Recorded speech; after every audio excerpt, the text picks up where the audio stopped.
नमः शिवाय। हर हर महादेव। आज आषाढ़ माह के शुक्ल पक्ष की 10वीं तिथि और शनिवार है। देव शनि एकादशी का व्रत कल रविवार को रखा जाएगा और एकादशी व्रत के नियम 10वीं तिथि की शाम से ही शुरू हो जाते हैं, यानी कि आज से ही एकादशी व्रत के नियम लागू हो जाएंगे। तो व्रत रखने वाले सारे विष्णु भक्त इस बात का अच्छे से ध्यान रखें। आषाढ़ माह के शुक्ल पक्ष में आने वाली एकादशी को देव शनि एकादशी के नाम से जाना जाता है। देव शनि एकादशी के साथ साथ इसे महा एकादशी, थोली एकादशी, हरिदेव शनि एकादशी, पद्मनाभा एकादशी, शनि तथा प्रबोधनी एकादशी के नाम से भी जाना जाता है। कहते हैं कि देव शनि एकादशी के दिन से ही चातुर्मास का आरंभ हो जाता है। भगवान श्री हरि विष्णु सृष्टि का कार्यभार शिवजी को सौंपकर स्वयं 4 महीनों तक क्षीर सागर में निवास करते हैं। फिर उन्हें 4 महीने बाद उठाया जाता है। वह दिन कार्तिक माह के शुक्ल पक्ष की एकादशी तिथि होती है। उस एकादशी को देव उठनी एकादशी के नाम से जाना जाता है। इसी दिन से मांगलिक कार्यों की शुरुआत फिर से हो जाती है, जो देव शनि एकादशी के दिन से लेकर 4 महीनों तक बंद होते हैं। अब अपने सुनते हैं आज की कथा।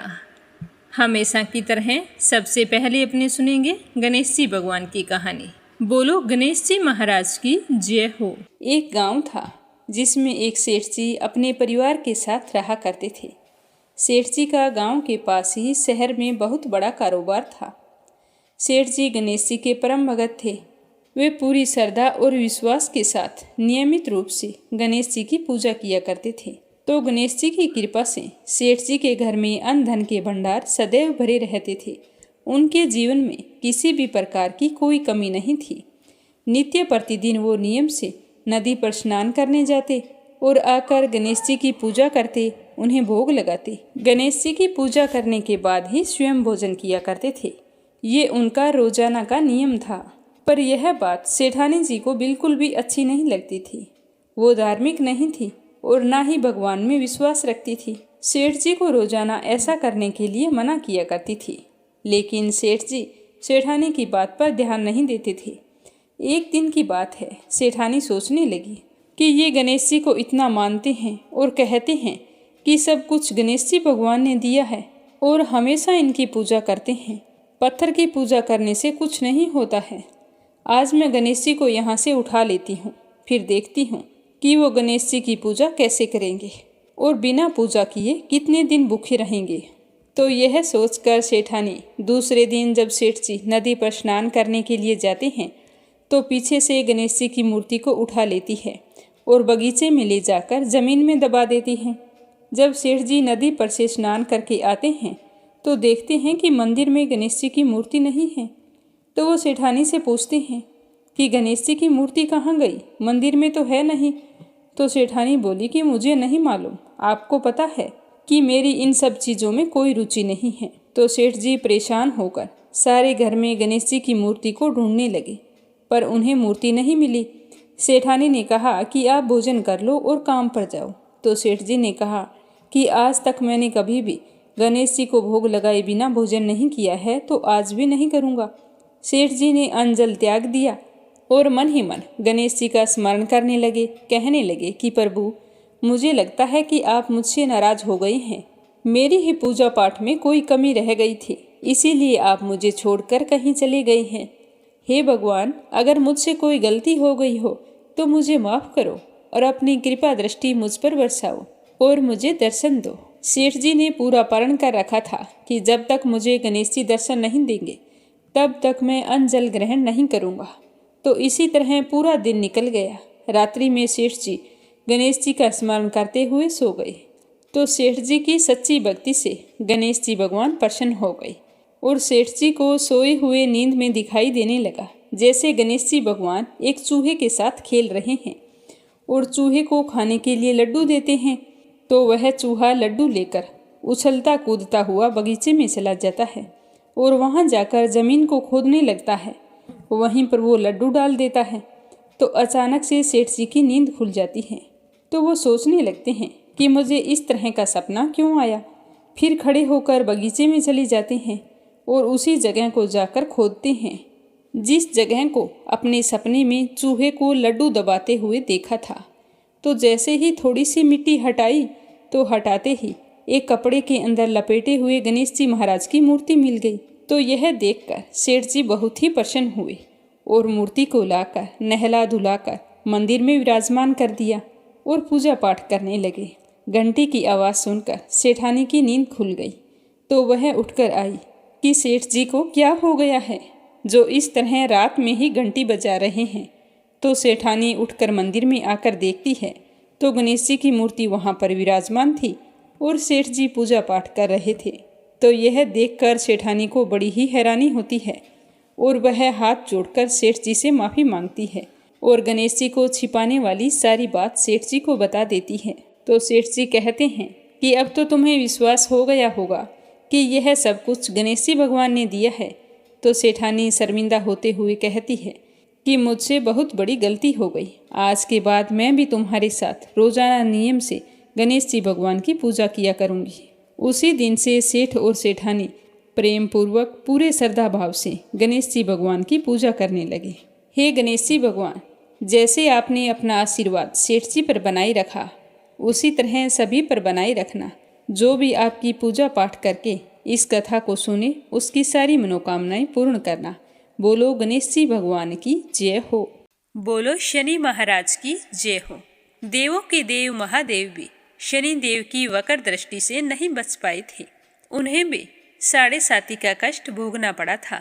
शनि देव को कठोर कहा जाता है। न्यायप्रिय शनि देव के लिए सब कुछ एक समान है। पृथ्वी पर रहने वाले व्यक्तियों से लेकर ब्रह्मलोक में रहने वाले सभी देवी देवताओं तक कोई भी शनि की दृष्टि से नहीं बचा है। कहते हैं कि भगवान शिव भी शनि देव की 7.5 का शिकार हुए थे। पौराणिक कथाओं के अनुसार एक दिन भगवान शिव कैलाश पर्वत पर बैठे थे तो उसी समय शनि देव भगवान शिव के पास आए और उन्हें आदरपूर्वक प्रणाम करके कहने लगे कि हे देव, कल मैं आपकी राशि में वक्र दृष्टि से प्रवेश करने वाला हूँ। तो शनि देव की यह बात सुनकर भगवान शिव मुस्कुराए और कहने लगे कि शनि देव, आप कितने समय तक अपनी वक्र दृष्टि मुझ पर बनाए रखेंगे। तो शनि देव ने भगवान शिव से कहा कि हे नाथ, मैं कल आपकी राशि में 1.25 पहर मेरी वक्र दृष्टि रखूँगा। तो भगवान शिव थोड़ा चिंतित हुए और शनि की बात सुनने के बाद इसका उपाय सोचने लगे। फिर सोचते सोचते अगले दिन से पहले ही भगवान शिव मृत्यु लोक में पहुंच गए। वहां पर जाकर हाथी का रूप धारण कर लिया और सोचने लगे कि अब जब उन्हें शनि देव देखेंगे ही नहीं तो भला वक्र दृष्टि मुझ पर कैसे पड़ेगी। फिर इसी तरह हाथी के रूप में ही 1.25 पहर पूरा हो गया।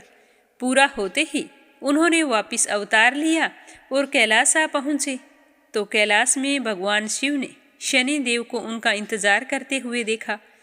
प्रसन्नचित भाव से उन्होंने शनि से कहा कि आपकी वक्र दृष्टि का मुझ पर कोई भी असर नहीं हुआ। तो भगवान शिव की बात सुनकर शनि देव मुस्कुराए और कहने लगे कि हे देव, आप मेरे गुरु हैं। मेरी दृष्टि से ना तो देव बच पाए हैं और ना ही दानव बच पाए हैं। आप पर मेरी वक्र दृष्टि का असर पड़ा था, इसी वजह से आपको 1.25 पहर तक देवलोक छोड़ना पड़ा था और देव योनि से पशु योनि में समय बिताना पड़ा था। तो हैरान हुए भगवान शिव ने जब ये बात सुनी तो शनि देव को अपने सीने से लगा लिया। बोलो शनि महाराज की जय हो। बोलो भोले शंकर की जय हो। अब अपने सुनते हैं स्कंद पुराण का आगे का अध्याय। तो प्रेम भाव से कहिए, स्कंद पुराण की जय हो, शिव परिवार की जय हो। देव ऋषि नारद जी कहने लगे कि हे कुंती पुत्र अर्जुन, इस प्रकार पृथ्वी पर जो जो पवित्र तीर्थ स्थान हैं उन सब का दर्शन करते हुए मैं सारी पृथ्वी पर घूमता फिरता आज भृगु जी के आश्रम पर पहुंचा हूँ, जहाँ श्रेष्ठ एवं पवित्र नर्मदा नदी बहती है, जिसका स्मरण 7 कल्पों तक पुण्य फल देने वाला होता है। नर्मदा महान पुण्य प्रदान करने वाली पवित्र सर्व तीर्थमयी तथा कल्याणकारिणी है। वह अपने नामों का कीर्तन मात्र करने से ही पवित्र कर देती है। दर्शन करने पर तो वह विशेष पुण्यदायिनी होती है। हे कुंती नंदन, नर्मदा नदी में स्नान करने से जीव सारे पापों से मुक्त हो जाता है। जैसे पिंगला नाम वाली नाड़ी शरीर के मध्य भाग में स्थित है, इसी प्रकार यह नर्मदा ब्रह्मांड रूपी शरीर के उस स्थान के मध्य भाग में स्थित बताई गई है। वहाँ नर्मदा में सब पापों का नाश करने वाला शुक्ल तीर्थ है, जहाँ स्नान करने मात्र से ही ब्रह्म हत्या नष्ट हो जाती है। हे अर्जुन, उस शुक्ल तीर्थ के समीप नर्मदा के उत्तर तट पर भृगु मुनि का आश्रम है, जिसमें तीनों वेदों के विद्वान ब्राह्मण रहकर सब ओर से उनकी शोभा बढ़ाते हैं। ऋग्वेद, यजुर्वेद और सामवेद के मंत्रों से वहाँ की संपूर्ण दिशाएं गूंजती रहती हैं। मुनि श्रेष्ठ भृगु जहाँ विराजमान थे, उस स्थान पर मैं भी गया। मुझे आता हुआ देखकर भृगु ऋषि और सारे ब्राह्मणों ने उठकर मेरा स्वागत किया।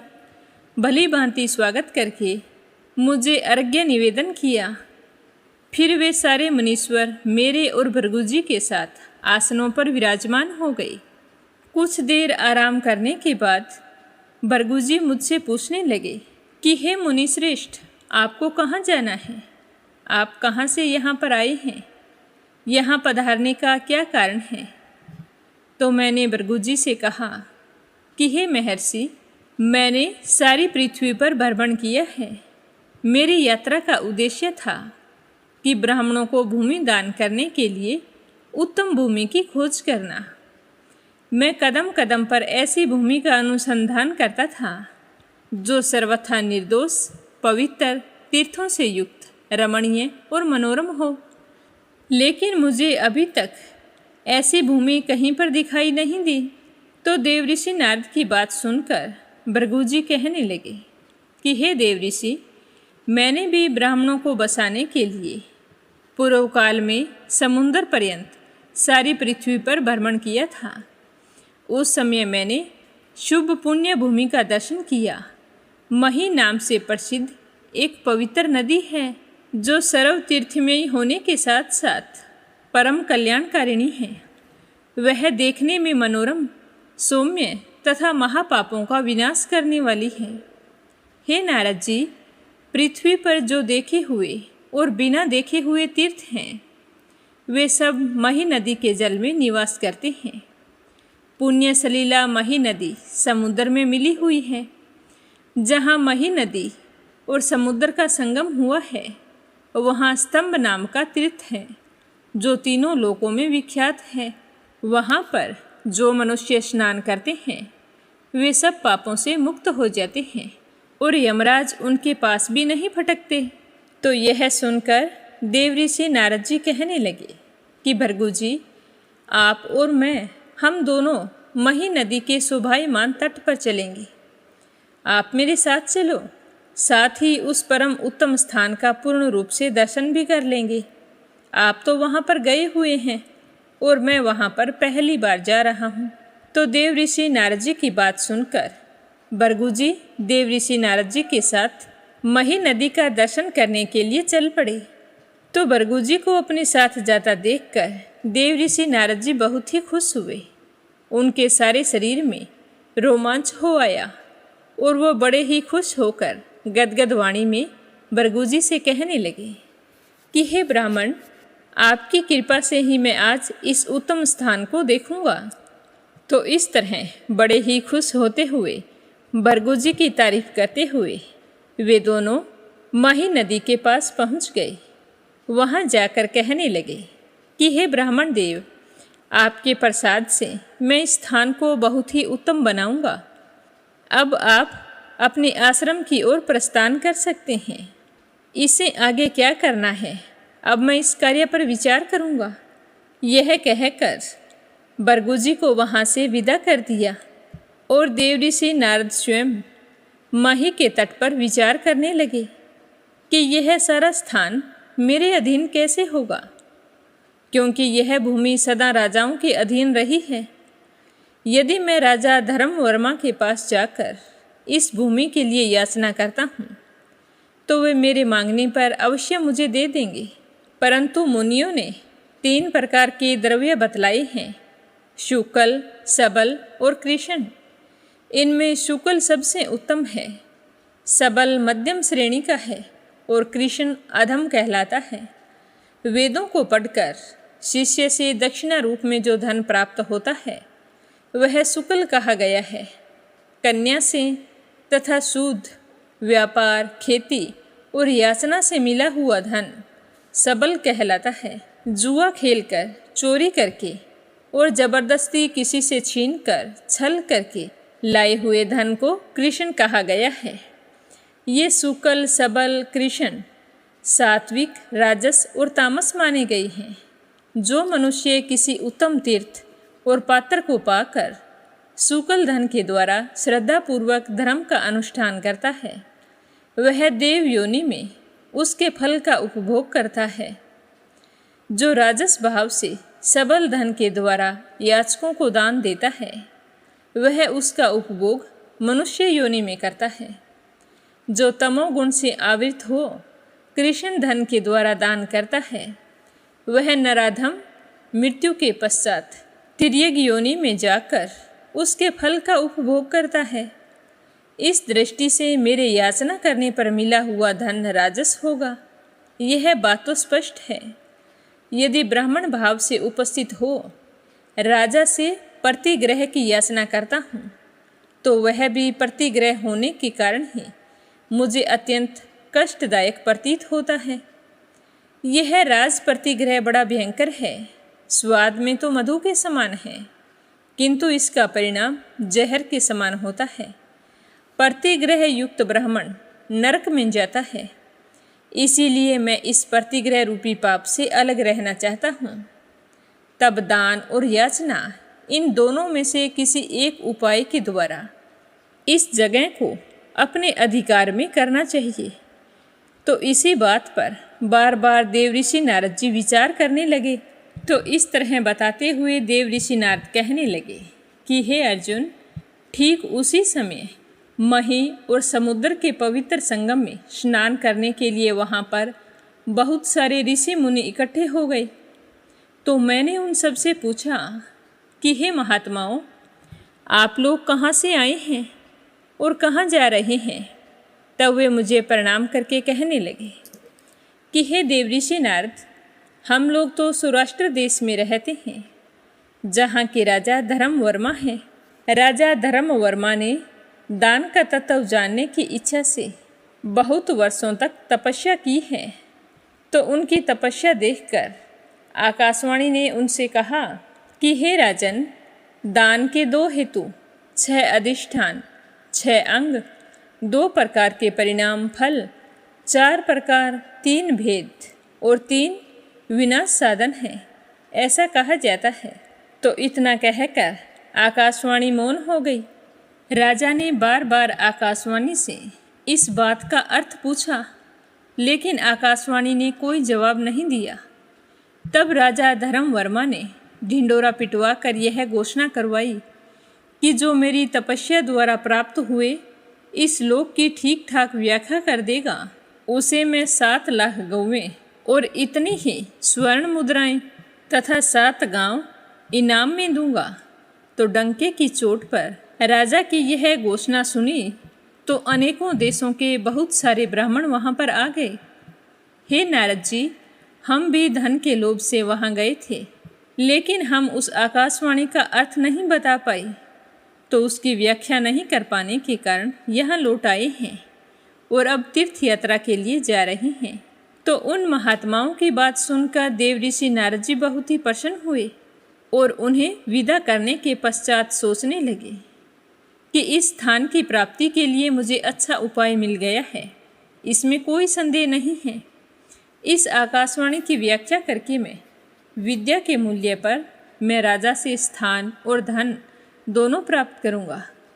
ऐसा करने पर मुझे प्रतिग्रह नहीं मांगना पड़ेगा। अब तो मेरा दुर्लभ मनोरथ सिद्ध हो गया है। यह आकाशवाणी है तो बड़ी कठिन, लेकिन मैं इसे अच्छी तरह जानता हूँ। इस तरह बताते हुए देव ऋषि नारद जी कहने लगे कि हे कुंती नंदन, इस प्रकार विचार करके मुझे बड़ी ही खुशी की अनुभूति हुई।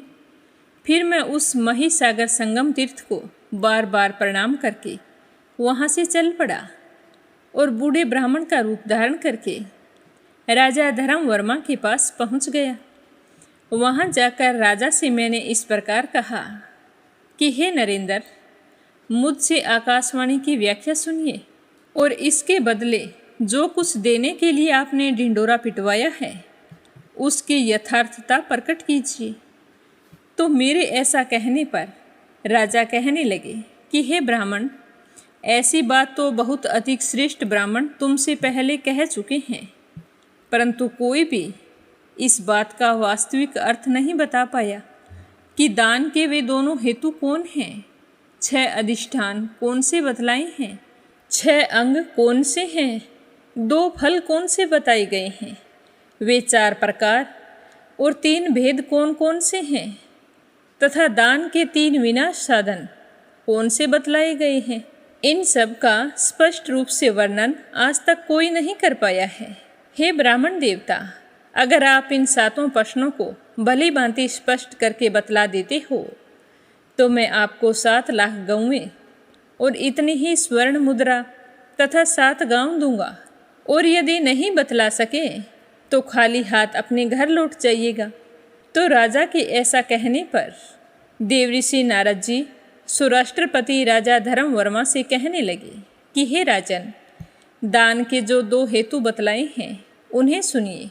दान का थोड़ा होना या बहुत होना अभ्युदय का कारण नहीं होता, अपितु श्रद्धा और शक्ति ही दानों की वृद्धि और क्षय में कारण होती है।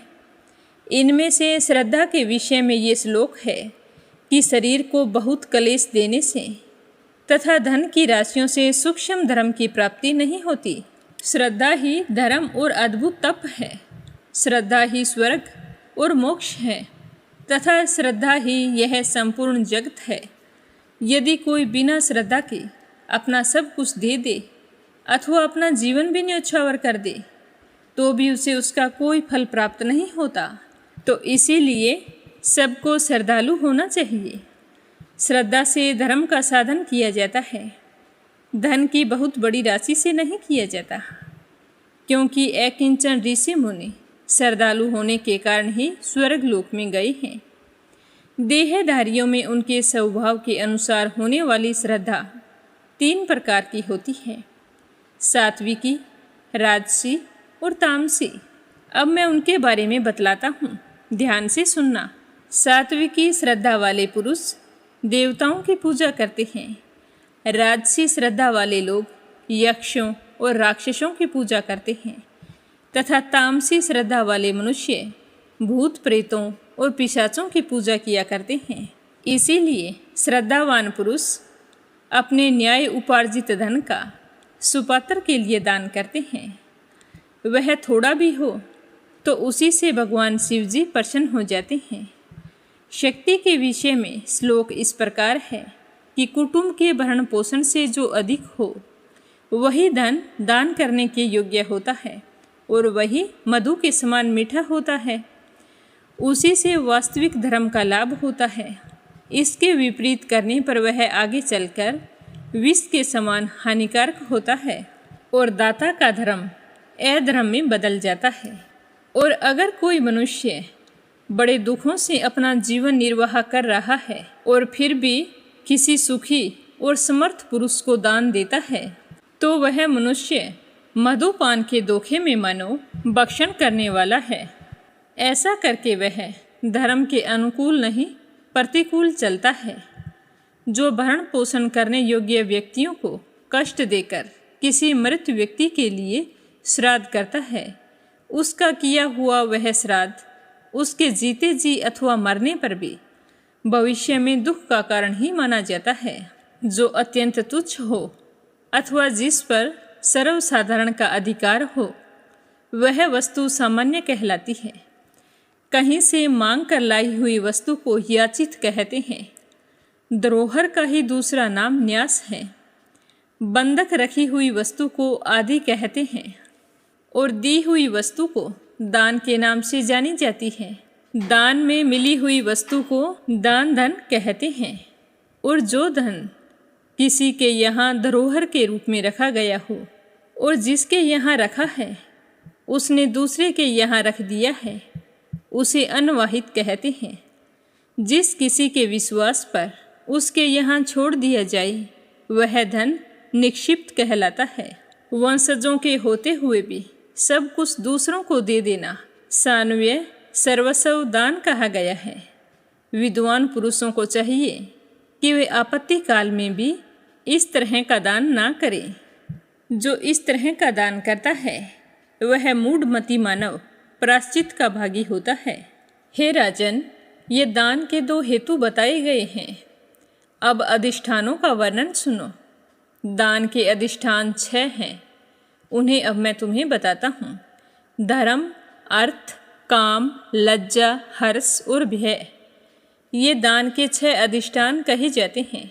अगर कोई प्रयोजन की इच्छा ना रखता हुआ केवल धर्म बुद्धि से सुपात्र व्यक्तियों को जो दान देता है उसे धर्म दान कहते हैं। अगर मन में कोई प्रयोजन रखकर प्रसंगवश जो कुछ दिया जाता है उसे अर्थदान कहते हैं। वह इस लोक में ही फल देने वाला होता है। स्त्री समागम, सुरापान, शिकार और जुए के प्रसंग में अनधिकारी मनुष्यों को प्रयत्नपूर्वक जो कुछ दिया जाता है वह कामदान कहलाता है। भरी सभा में याचकों के मांगने पर लज्जावश देने की प्रतिज्ञा करके उन्हें जो कुछ दिया जाता है वह लज्जादान माना गया है। कोई प्रिय कार्य देखकर अथवा प्रिय समाचार सुनकर खुशी से जो कुछ दिया जाता है उसे हर्षदान कहा जाता है। निंदा, अनर्थ और हिंसा का निवारण करने के लिए अनउपकारी व्यक्तियों को विवश होकर जो कुछ दिया जाता है उसे भयदान कहते हैं। इस प्रकार दान के 6 अधिष्ठान बताए गए हैं। अब उसके 6 अंगों का वर्णन सुनिए। दाता, प्रतिगृहिता, शुद्धि, धर्मयुक्त देय वस्तु, देश और काल, ये दान के 6 अंग माने गए हैं। दाता हमेशा निरोग, धर्मात्मा, देने की इच्छा रखने वाला, व्यसन रहित, पवित्र तथा सदा अनिंदनीय कर्म से आजीविका चलाने वाला होना चाहिए। इन 6 गुणों से दाता की प्रशंसा होती है।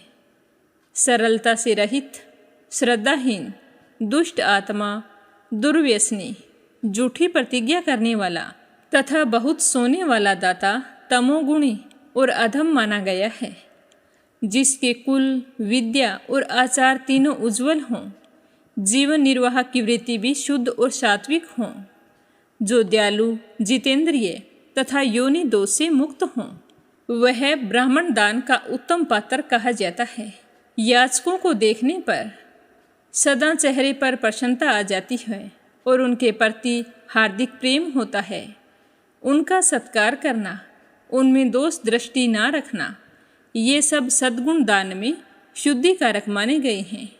जो धन किसी दूसरे को सताकर ना लाया गया हो, अति क्लेश उठाए बिना ही अपने प्रयत्न से कमाया गया हो, वह थोड़ा हो या अधिक हो, वही दान देने के योग्य होता है।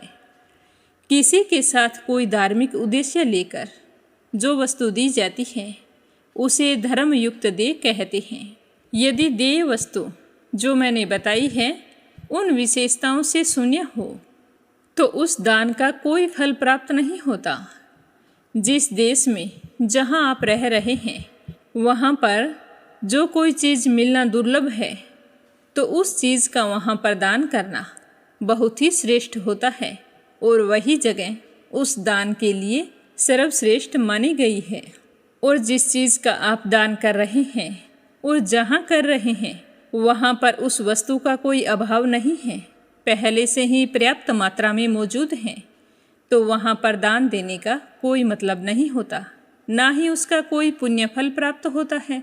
इस प्रकार ये दान के 6 अंग बताए गए हैं। आज की कथा को यहीं पर विराम देते हैं। इससे आगे का अपने सुनेंगे कल की कथा में। प्रेम भाव से सुनने के लिए आप सभी का बहुत बहुत धन्यवाद। बोलो स्कंद पुराण की जय हो, शिव परिवार की जय हो। अब अपने सुनते हैं भगवान जगन्नाथ के महाप्रसाद की कथा। बोलो जगन्नाथ भगवान की जय हो, भाई बलभद्र की जय हो, बहन सुभद्रा की जय हो। एक दिन भगवान सदाशिव कैलाश पर्वत पर बैठे हुए थे, तो वहाँ पर देव ऋषि नारद जी आ गए और वो भगवान शिव जी से प्रणाम करके कहने लगे कि हे शिव शंकर, आज मैं तुम्हें भगवान श्री कृष्ण और उद्धव जी के बीच में जो वार्तालाप हुई थी उसके बारे में बताता हूँ। तो उस वार्ता में देव ऋषि नारद जी भगवान के महाप्रसाद की महिमा का गान करते हैं। उद्धव जी श्री कृष्ण से कहते हैं कि हे भगवान, आपकी महाप्रसादी माला, सुगंधित तेल, वस्त्रों और आभूषणों और आपके उच्छिष्ट भोजन स्वीकार करने से आपके भक्त आपकी मायामय शक्ति पर विजय प्राप्त कर लेते हैं।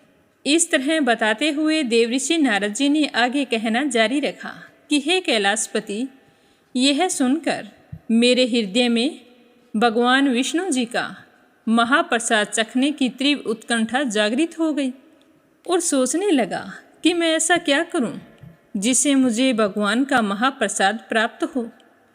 इसी तरह सोचता हुआ मैं बैकुंठ में चला गया और पूरे जी जान से माता लक्ष्मी जी की सेवा करने लगा। 12 वर्षों तक सेवा करने के बाद लक्ष्मी जी मुझसे प्रसन्न हो गई और कहने लगी कि हे देव ऋषि नारद, मैं तुम्हारी सेवा से बहुत ही प्रसन्न हूँ। तुम मन चाहा वरदान मांग सकते हो, मांगो क्या मांगना चाहते हो। तो मैंने तो लक्ष्मी जी के ऐसा कहते ही हाथ जोड़कर कहा कि हे माँ लक्ष्मी, चिरकाल से लेकर मेरे हृदय में एक ही बात को लेकर पीड़ा हो रही है कि आज तक मैंने कभी भगवान नारायण के महाप्रसाद का स्वादन नहीं किया है। अगर आप कुछ देना चाहते हैं तो मेरी यह अभिलाषा पूरी कर दीजिए। तो देव ऋषि नारद जी की बात सुनकर लक्ष्मी जी तो दुविधा में पड़ गई और कहने लगी कि नारद जी, तुमने ये क्या मांग लिया। मुझे मेरे स्वामी के कठोर निर्देश हैं कि उनका महाप्रसाद किसी को भी नहीं दिया जाना चाहिए, तो मैं उनकी आज्ञा का उल्लंघन कैसे कर सकती हूँ। पर तुमने तो वरदान में यही मांगा है, तो तुम्हारे लिए तो कुछ ना कुछ करना ही होगा। तुम्हें महाप्रसाद जरूर चखने को मिलेगा। तो नारद जी वहाँ से खुश होकर चले गए। कुछ समय पश्चात लक्ष्मी देवी ने भगवान नारायण से अपने हृदय की बात कही और बताया कि किस तरह उन्होंने गलती से नारद मुनि को भगवान का महाप्रसाद देने का वचन दे दिया है। तो लक्ष्मी जी की बात सुनकर नारायण कहने लगे कि हे लक्ष्मी, तुमने बहुत बड़ी गलती कर दी है, पर तुमने तो वचन दे दिया, तो अब किया ही क्या जा सकता है। तुम नारद मुनि को मेरा महाप्रसाद दे सकती हो, लेकिन ध्यान रखना कि जब भी तुम नारद मुनि को महाप्रसाद दो, मैं वहाँ पर मौजूद ना हूँ। तो लक्ष्मी जी ने कहा कि ठीक है स्वामी, मैं आपकी आज्ञा का पालन करूँगी। आपकी अनुपस्थिति में ही देव ऋषि नारद को महाप्रसाद दूंगी। तो एक दिन विष्णु जी बैकुंठ से कहीं गए हुए थे, तो देव ऋषि नारद जी वहाँ पर आ गए। तो माँ लक्ष्मी जी ने उन्हें भगवान का महाप्रसाद दे दिया। तो इस तरह बताते हुए नारद मुनि कहने लगे कि हे महादेव, आप विश्वास नहीं करेंगे, उस महाप्रसाद का स्पर्श कर लेने मात्र से ही मेरा तेज और आध्यात्मिक शक्ति 100 गुना बढ़ गई। मैं दिव्य भाव का अनुभव करने लगा और वही मैं सुनाने के लिए आपके पास आया हूँ। तो शिव जी कहने लगे कि हे नारद, निश्चित ही तुम्हारा तेज अलौकिक है, परंतु तुमने ऐसे दुर्लभ महाप्रसाद का एक कण मेरे लिए नहीं रखा। इससे बुरी बात क्या हो सकती है। तो शिव जी की बात सुनकर देव ऋषि नारद ने लज्जित होकर अपना सर झुका लिया, परंतु अभी उन्हें स्मरण हुआ कि उनके पास अब भी थोड़ा सा महाप्रसाद बचा हुआ है। तो उन्होंने तुरंत ही महादेव जी को वह महाप्रसाद दे दिया और कहा कि हे महादेव जी, कभी ऐसा हो सकता है कि मैं अकेला ही महाप्रसाद चख लूँ और तुम्हारे लिए ना बचाऊँ। तो उस महाप्रसाद को महादेव जी ने बड़े सम्मानपूर्वक स्वीकार किया और उसे ग्रहण करते ही शिव जी तो श्री कृष्ण के प्रेम में मगन होकर नाचने लगे। उनके थिरकन से सारी पृथ्वी कंपायमान होने लगी। संपूर्ण ब्रह्मांड में खतरा महसूस किया जाने लगा। सारे भयभीत हो गए। तो माता पृथ्वी देवी पार्वती जी से कहने लगी कि तुम महादेव जी को शांत करो। तो माता पार्वती जी ने जैसे तैसे शिव जी को शांत किया और फिर उनसे पूछने लगी कि इस तरह खुश होकर नृत्य करने का क्या कारण है। तो पार्वती जी की बात सुनकर बड़े प्रसन्न होते शिव जी ने कहा कि देवी, ये तो बड़ा ही सौभाग्य है, मैं तुम्हें बताता हूँ। और यह कहकर सारा वृतांत पार्वती को सुना दिया और फिर कहने लगे कि आज भगवान का महाप्रसाद प्राप्त करके मैं तो उन्मत्त हो गया और यही मेरे असामान्य भाव और तेज का कारण है। तो इतना सुनते ही माता पार्वती जी तो क्रोधित हो गई और वो कहने लगी कि स्वामी, प्रसाद चखते समय आपको मेरी याद नहीं आई, तो थोड़ा प्रसाद तो आपको मेरे लिए भी रखना था। इस तरह कहते हुए पार्वती देवी और भी अधिक क्रोधित हो गई और कहने लगी कि हे स्वामी, क्या आप नहीं जानते कि मेरा नाम वैष्णवी है और आज ही मैं प्रतिज्ञा लेती हूँ, यदि भगवान नारायण मुझ पर अपनी करुणा दिखाएंगे तो मैं उनका महाप्रसाद ब्रह्मांड के प्रत्येक व्यक्ति, देवता, यहाँ तक कि कुत्तों बिल्लों को भी प्राप्त होगा। और अगर करुणा नहीं दिखाई तो याद रखना कि महाविनाश हो जाएगा। तो देवी पार्वती की यह बात सुनते ही उसी समय आश्चर्यजनक रूप से भगवान विष्णु जी माता पार्वती के वचन की रक्षा करने हेतु वहाँ पर प्रकट हो गई और कहने लगे कि हे देवी पार्वती, तुम हमेशा मेरी भक्ति में संलग्न रहते हो। उमा और महादेव मेरे शरीर से अभिन्न हैं, तो मैं तुम्हारे वचन की रक्षा क्यों नहीं करूँगा। मैं तुम्हें वचन देता हूँ कि मैं स्वयं तुम्हारी प्रतिज्ञा को पूर्ण करूँगा और पुरुषोत्तम क्षेत्र जगन्नाथपुरी में प्रकट होकर ब्रह्मांड के प्रत्येक जीव को अपना महाप्रसाद प्रदान करूँगा।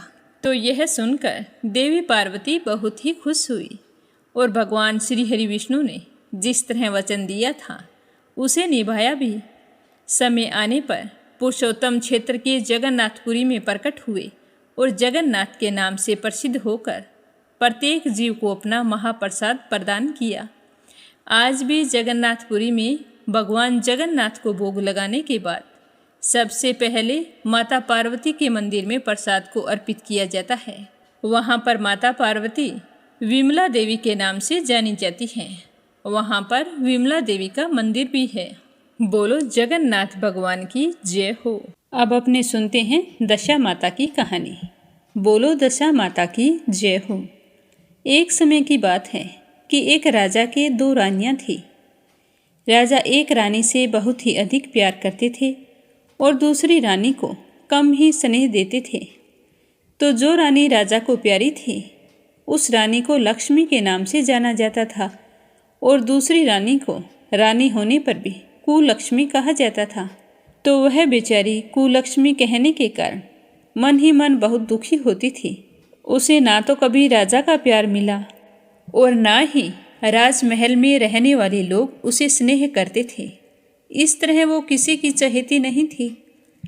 किंतु जो प्यारी रानी लक्ष्मी थी उसे सारे प्यार करते थे। फिर भी वह बहुत ही घमंडी और अहंकारी थी। कुलक्ष्मी उसे फूटी आंख नहीं सुहाती थी। वह हर समय सोचती कि किसी तरह ये राजमहल से चली जाए। तो एक दिन लक्ष्मी रानी क्रोधित होकर लकड़ी का पट्टा ले मलिन से कपड़े पहने और कोप भवन में जाकर लेट गई। जब राजा को अपनी चहेती रानी कहीं दिखाई नहीं दी तो वो इधर उधर ढूंढने लगे। फिर उन्होंने कोप भवन में जाकर देखा तो छोटी रानी मलिन से कपड़े पहनकर वहाँ पर लेटी पड़ी थी। तो राजा ने पूछा कि लक्ष्मी, क्या बात है, तुम इस तरह कोप भवन में क्यों पड़ी हो? तुम क्या चाहती हो? जो तुम कहोगी वही होगा। तो राजा की बात सुनकर रानी लक्ष्मी कहने लगी कि कुलक्ष्मी को देश निकाला दे दो। कुलक्ष्मी रानी थी, इसीलिए राजा उसे देश निकाला दे नहीं सकते थे, क्योंकि ऐसा करने से राजा की बदनामी होने का डर था। तो यह सोचते हुए राजा ने रानी लक्ष्मी से कहा कि तुम चिंता मत करो, आज के बाद कुलक्ष्मी तुम्हारी आंखों के सामने नहीं रहेगी। इसके लिए मुझे कुछ न कुछ तो करना ही पड़ेगा। तो राजा ने काफ़ी सोच विचार के बाद निर्णय लिया कि क्यों ना कुलक्ष्मी रानी को मायके छोड़ आएं। और फिर रानी कुलक्ष्मी को यह संदेशा भिजवा दिया कि जल्दी से तैयार हो जाएं। राजा ने मायके जाने के लिए कहा है। तो रानी सोचने लगी कि राजा को आज मुझ पर इतना प्रेम कैसे उमड़ रहा है। वो तो बेचारी भोली भाली कुछ जानती नहीं थी। जल्दी जल्दी तैयार हो गई। तो राजा ने कुलक्ष्मी रानी को एक रथ में सवार कराया और स्वयं घोड़े पर सवार होकर रथ के साथ साथ चलने लगे। एक बीहड़ जंगल में पहुंचकर राजा ने रथ रुकवाया और सारथी से कहा कि तुम मेरे साथ घोड़े पर बैठ जाओ। और रानी को उसी जंगल में छोड़कर राजा उस सारथी को लेकर घोड़े पर चढ़कर अपने महल की ओर चलने लगे। तो रानी कुलक्ष्मी कहने लगी कि महाराज, आप कहाँ जा रहे हैं? तो राजा ने कहा कि बड़ी जोरों की प्यास लगी है, पानी की व्यवस्था करने जा रहे हैं। यह कहकर राजा रानी को उस जंगल में छोड़कर स्वयं सारथी को लेकर घोड़े पर सवार हो अपने महल को चली आई। और उधर रानी कुलक्ष्मी सारी रात इंतजार करती रही। रात्रि बीत गई, पर उन दोनों का कोई अता पता नहीं था। रानी कुलक्ष्मी को प्यास लगी थी। वह रथ से उतरकर पानी की तलाश में चल पड़ी। रानी ने आसपास पानी की खोज की, परंतु उसे कहीं भी पानी दिखाई नहीं दिया। तो तभी रानी ने देखा कि एक सारस का जोड़ा एक तरफ जा रहा है। तो उन्हें देखकर रानी भी उनके पीछे पीछे चल पड़ी। वो सोचने लगी कि जरूर ये पानी की तरफ जा रहे हैं। तो उनके पीछे चलते चलते वो एक नदी के किनारे पहुंच गई। रानी ने सोच आदि से निवृत्त हुई, फिर उस नदी में स्नान किया, जल पीकर अपनी प्यास बुझाई। उसी समय थोड़ी ही दूरी पर कुछ महिलाएं स्नान कर रही थीं।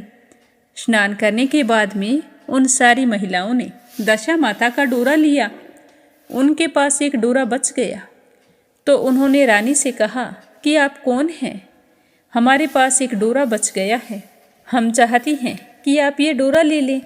तो रानी ने कहा कि ये किस चीज़ का डोरा है, मैं तो जानती भी नहीं। तो उन महिलाओं ने रानी कुलक्ष्मी को दशा माता के व्रत की सारी विधि, महत्व और फायदे बता दिए। तो रानी सुनकर बहुत ही खुश हुई और डोरा लेकर अपने रथ में आकर बैठ गई।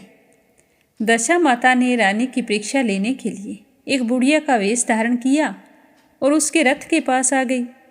वह रानी से कहने लगी कि बेटी, तुम इस जंगल में बैठी क्या कर रही हो? तो उस बुढ़िया की आवाज़ सुनकर रानी ने कहा कि पहले तुम बताओ, तुम कौन हो? तो बुढ़िया ने कहा कि मैं तो तुम्हारी मौसी हूँ। तब रानी उसके गले लगकर रोने लगी और फिर रोते रोते अपनी सारी विपदा भरी कहानी उस बूढ़ी माई को सुना दी। और फिर कहा कि मौसी, अब मेरा सहारा केवल तुम ही हो। तुम चाहो तो मेरी रक्षा कर सकती हो, अगर ना चाहो तो तुम भी मुझे इस जंगल में अकेला छोड़कर जा सकती हो। तो दशा माता की कृपा से वहाँ थोड़ी ही दूरी पर माया का नगर बस गया। रानी के भाई भाभी आदि सारा मायका वहाँ पर प्रकट हो गया। तो यह देखकर रानी बहुत ही खुश हुई और अपनी भाभियों के साथ 9 दिन तक दशा माता की कथा कहानी सुनी और बड़े ही श्रद्धा भाव से पूजा पाठ की। 10वें दिन डोरे की पूजा होनी थी। उस दिन सवेरे उठकर दशा माता ने रानी से कहा कि बेटा, नदी में स्नान कराओ, वहाँ पर तुम्हें सोने का कलश मिलेगा। तुम उस कलश को उठा लेना और फिर वहाँ पर एक डोली तुम्हें लेने आएंगी। पर भूल कर भी यह मत पूछना कि ये डोली किसकी है, कहाँ से आई है और कहाँ जा रही है। तो रानी ने कहा कि ठीक है मौसी, जैसा तुम कहोगी मैं वैसा ही करूँगी। और फिर रानी ने जैसे बुढ़िया माई ने कहा था नदी में जाकर स्नान किया। जैसे ही स्नान करके बाहर निकली तो उसे 2 सोने के कलश नदी के किनारे दिखाई दिए और उनके पास रेशमी वस्त्र रखे थे। उन वस्त्रों को रानी ने पहन लिया। जैसे ही वो वहां से चलने लगी तो उसे डोली आती हुई दिखाई दी और डोली वाले का हार उसके पास आकर रुक गई। तो रानी कुलक्ष्मी तो उस डोली में बैठ गई और अपने घर पहुंच गई। घर पहुंचकर उसने माया के परिवार की सब महिलाओं सहित दशा माता के डोरे की पूजा की, सुहागिनों को भोजन करवाया। इसके बाद उसने अपने व्रत का पारण किया। अब रानी कुलक्ष्मी तो अपने पीहर में आनंद पूर्वक सबके साथ मिलकर रहने लगी।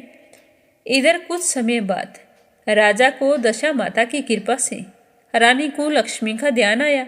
तो राजा विचार करने लगे कि जिस दिन मैं रानी कुलक्ष्मी को जंगल में छोड़कर आया था उसका कोई समाचार नहीं मिला। मुझे चलकर देखना चाहिए कि रानी कुलक्ष्मी के क्या हाल है।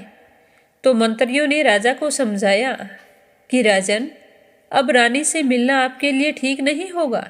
आप उनसे क्या कहेंगे कि पानी लाने का बहाना बनाकर तुम झूठ बोलकर रानी को अकेले जंगल में छोड़कर आए थे। अब ये भी पता नहीं कि रानी कुलक्ष्मी उस जंगल में है या नहीं, उनके साथ क्या हुआ होगा। तो मंत्रियों के मुंह से ये सुनकर राजा तो बेचैन हो उठे और रानी कुलक्ष्मी का पता लगाने के लिए चल पड़ी। घोड़े पर सवार होकर उसी जगह पर पहुंच गए जहां रानी को छोड़कर आए थे। तो राजा को यह देखकर बड़ा ही आश्चर्य हुआ कि उस समय वहां पर संघन वन था, परंतु अब तो यहाँ पर रमणीक बस्ती बसी हुई है।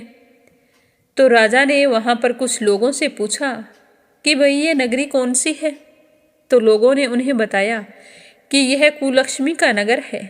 तो यह सुनकर राजा के आश्चर्य का ठिकाना नहीं रहा। वो बार बार सोच रहे थे कि क्या यह नगरी मेरी पटरानी कुलक्ष्मी द्वारा बसाई गई है। इस तरह सोचते हुए राजा ने कुलक्ष्मी के महल के पास जाकर सूचना दी कि अमुक देश के राजा आए हैं और वो रानी से मिलना चाहते हैं। तो रानी ने राजा को पहचान कर मिलने से मना कर दिया, परंतु उसकी मौसी ने उसे समझाया कि नहीं बेटा, ऐसा नहीं करते। हमारे हिंदू धर्म में तो पति को परमेश्वर माना जाता है। तुम्हारे लिए यही उचित है कि तुम यथाशक्ति उनका आदर सत्कार करो। तो मौसी के समझाने पर रानी कुलक्ष्मी मान गई और राजा को महल में बुलाया। दोपहर को राजा को भोजन पर बुलाया गया। राजा के साथ एक नाई भी आया था। रानी राजा और नाई को भोजन कराने लगी।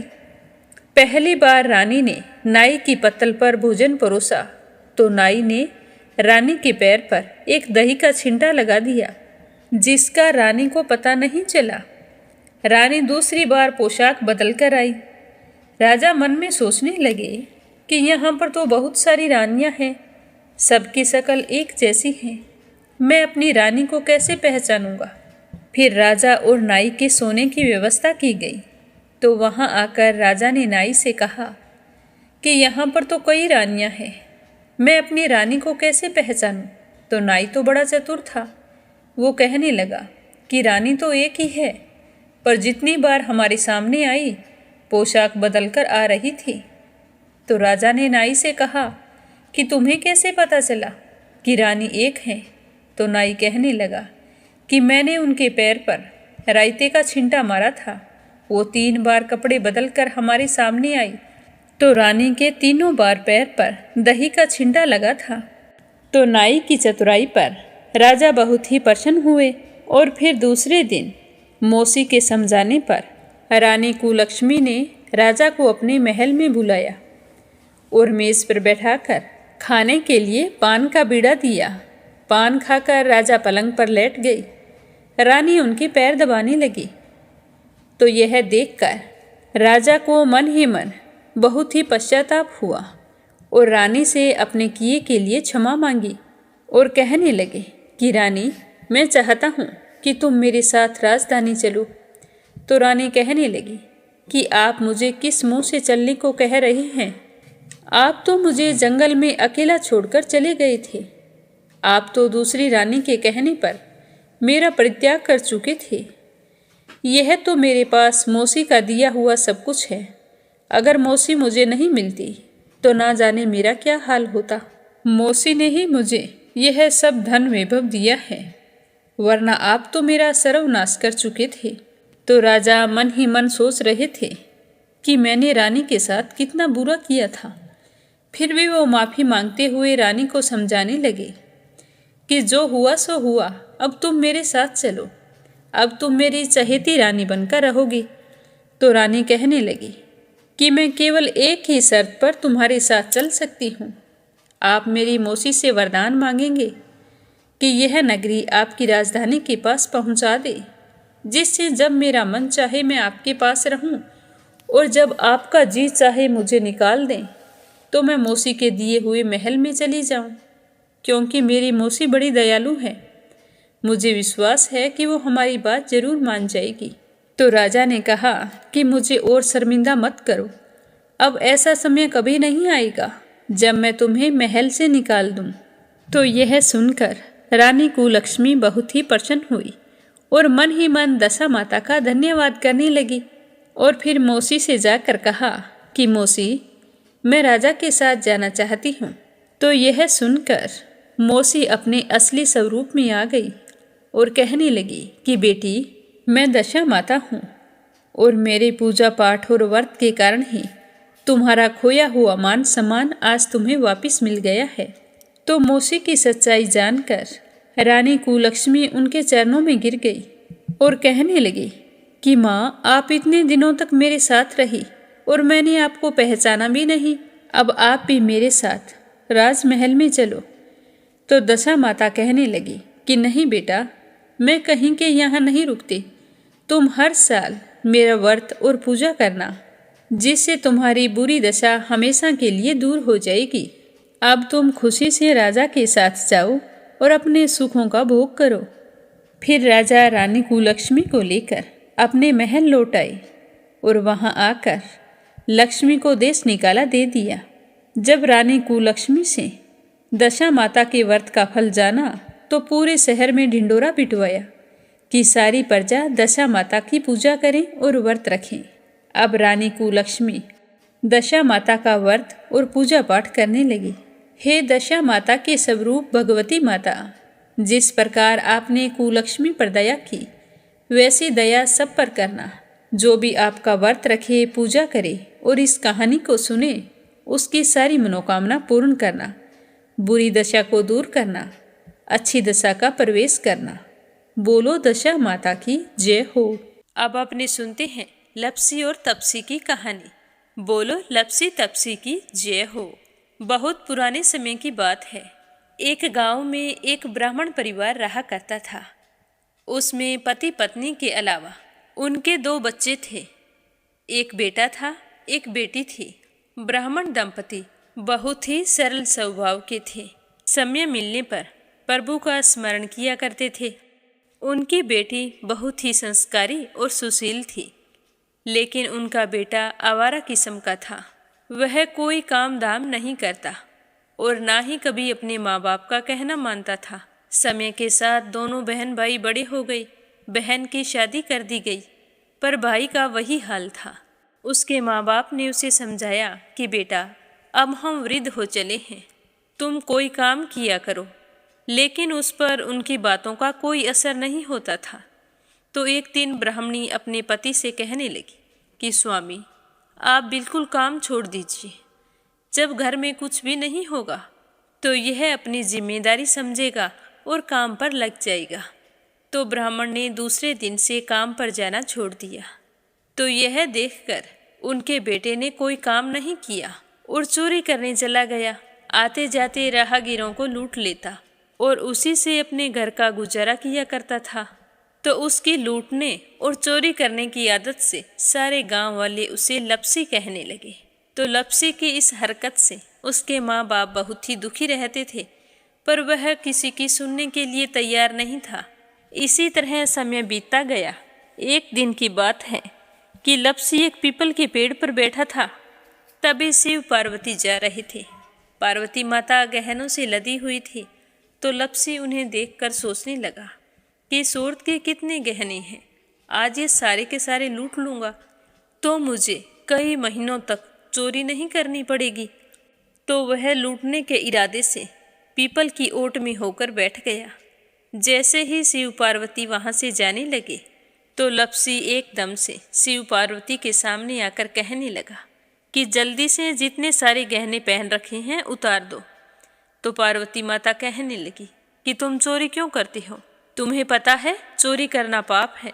तो लप्सी कहने लगा कि क्या करूं, घर पर मेरे माँ बाप हैं, मेरी एक भांजी है, उनके लिए दोनों समय भोजन की व्यवस्था कहाँ से करूं, मुझे कोई काम तो आता नहीं है। तो लप्सी की बात सुनकर पार्वती माता कहने लगी कि तुम जो चोरी करके पाप करते हो, इस पाप का भागी कौन बनेगा। तो लप्सी कहने लगा कि मेरे घर वाले सारे बनेंगे। तो पार्वती माता कहने लगी कि कोई नहीं बनेगा, पाप के भागी केवल तुम बनोगे। तो लप्सी कहने लगा कि मैं लूट खोस कर उन्हीं के लिए लेकर जाता हूँ, तो पाप के भागी तो उन्हें बनना ही पड़ेगा। तो लप्सी की बात सुनकर पार्वती माता ने हंसकर कहा कि हम यहीं पर बैठे हैं और तुम अपने घर जाओ, अपने घर वालों से पूछो कि कोई तुम्हारे पाप का भागी बनेगा क्या। तो यह सुनकर लप्सी भागा भागा अपने घर आया और अपनी माँ के पास गया और कहने लगा कि माँ, मैं चोरी करके लाता हूँ, राह चलते राहगीरों को लूटता हूँ, तुम्हारे लिए ही तो करता हूँ।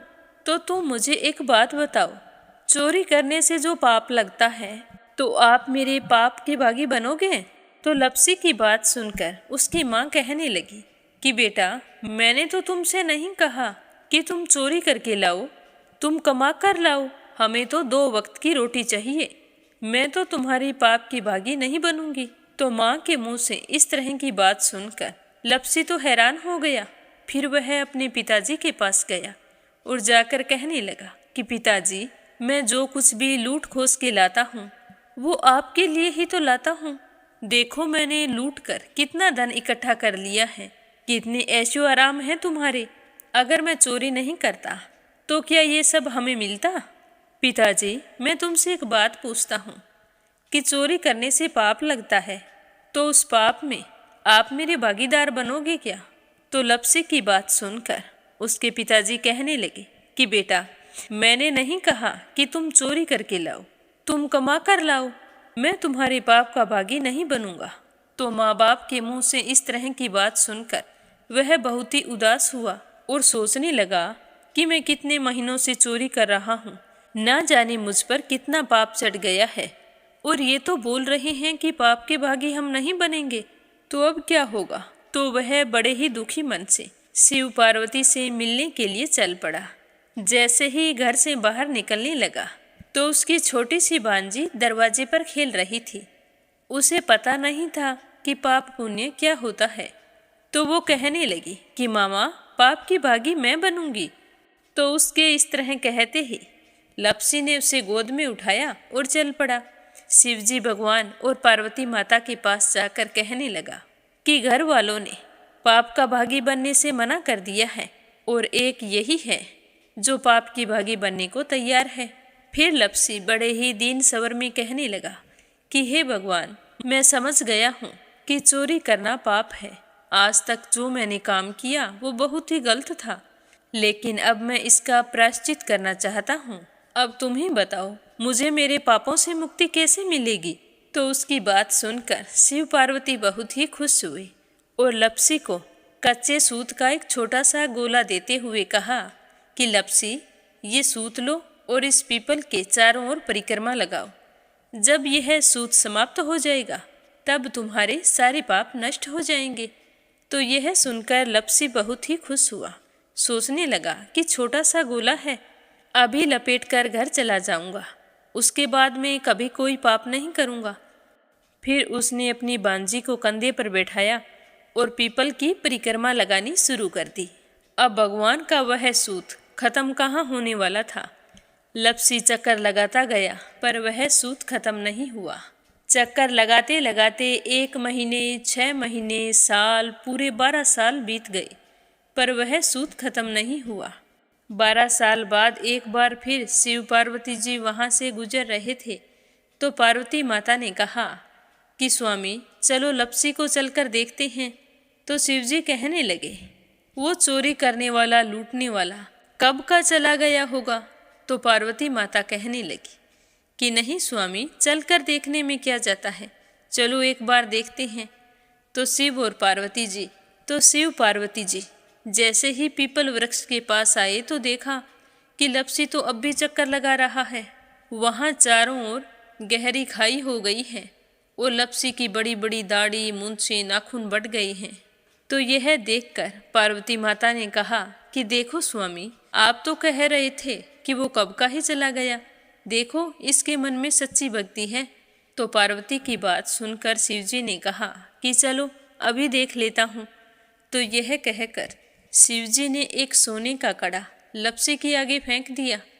तो लपसी ने झट से उसके ऊपर पैर कर लिया। फिर अचानक से उसका ध्यान शिव पार्वती जी की ओर गया तो वो हाथ जोड़कर कहने लगा कि भगवान, अब तो मेरे पाप समाप्त हो गए होंगे, आप मुझे यहाँ से जाने की आज्ञा दीजिए, आपका यह सूत अभी तक खत्म नहीं हुआ है।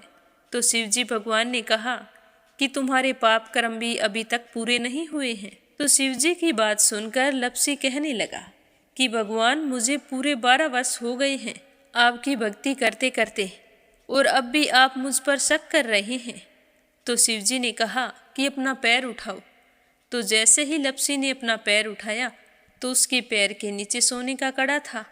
तो यह देखकर लपसी शर्मिंदा हो गया और कहने लगा कि प्रभु, गलती हो गई, मुझे माफ़ करो, आगे से मैं ऐसी गलती कभी नहीं करूँगा।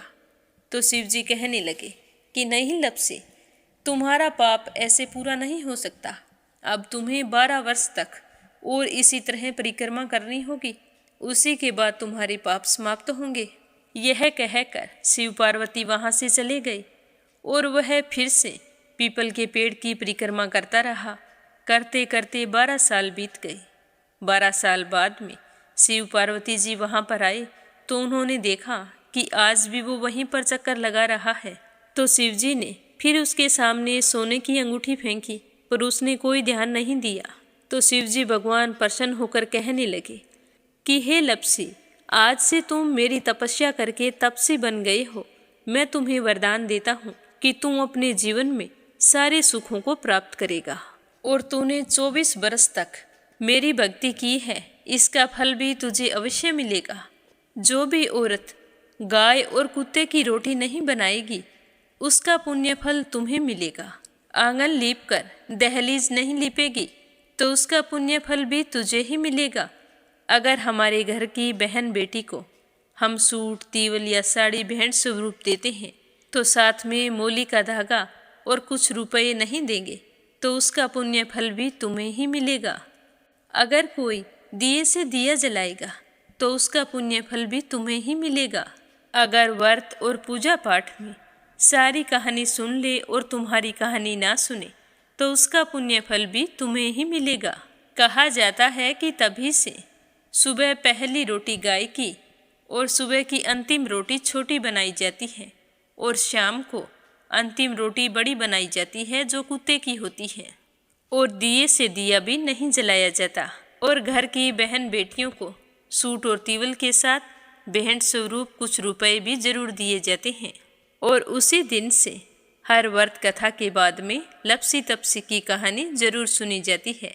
और कथा समाप्त होने पर कहा जाता है कि लपसी का फल लपसी को मिले, तपसी का फल तपसी को मिले। हमारी पूजा पाठ का, हमारे व्रत का और हमारी कहानी का पुण्य फल हमें मिले। बोलो लपसी तपसी की जय हो। अब अपने सुनते हैं प्यारे श्रोताओं के नाम, जो मीरा भक्ति स्टोरी चैनल पर प्रस्तुत अध्याय बड़े ही श्रद्धा भाव से सुनते हैं। आज का पहला कमेंट अपराजिता मीना श्रीवास्तव नेपाल से। दूसरा है संजय, सोनिया, हिताक्षी, दीपेश, मयंक हरियाणा से। और तीसरा है आरती खैरावर अगरखर से। परमेश्वरी रघुवीर सिंह हैं दिल्ली से। आशा शर्मा, विष्णु, ज्योति, अंशु भीलवाड़ा से। रुक्मणी शर्मा अंबाला से। सरला रानी करणपुर से। रवि सैनी, सीमा सैनी मलियाना से। बिमला नेपाल से। शीला सिन्हा, मीरा श्रीवास्तव, ममता श्रीवास्तव, माला छम्मा जौनपुर से। देवी सिंह हैं कार्तिक, पायल, सौम्या उमा रघुवंशी गजबा सौदा से, UN तिवारी इंदिरा तिवारी लखनऊ से, राधा रोहिला दिल्ली से, सीमा जोशी रवि कुमार जोशी दिल्ली से, मंजुला कपूर पंजाब से, श्रीचंद यादव गया बिहार से, श्रीमती शर्मा अलीगढ़ से, मीनू वालिया दिल्ली से, धनीराम धर्मशाला हिमाचल प्रदेश से, श्यामवती हरियाणा से, मोनिका नागर तिगांव से, मीरा अग्रवाल बंगाल से, सुनीता रानी मेरठ से, गीता गोस्वामी सुनीता गोस्वामी मेरठ से, चंद्रकांता दिल्ली से, अनिल कुमार टिहरी करनाल से, बीना देविका